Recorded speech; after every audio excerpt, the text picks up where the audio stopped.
Sëriñ Saaliw demul demalewul ak leer gi mi ngi ne tiim ñu Mbàkke kanam gaa ngi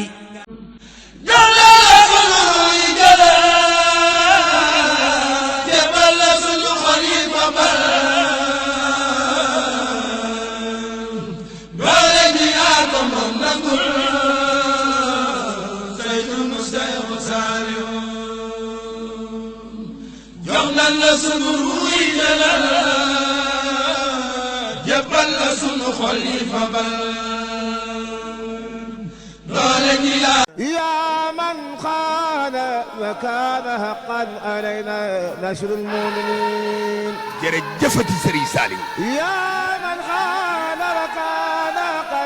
mbokki taalibe yi علينا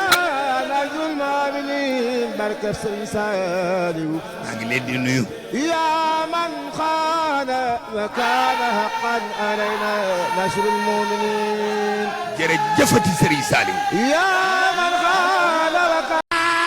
Mbàkke dañuy tëju di la jooy ci Serigne Saliou yuuxu ba far xalambaan ci Serigne Saliou njanaa wi sax ñi ngi jooy ci Serigne Saliou Serigne Saliou Mbàkke ñibbi na ci Serigne Saliou ci Serigne Saliou Mbàkke tarbiya yaa nu ko defal ci Serigne Saliou ca yaa nu xamal yàlla yonent bi ca nii bégal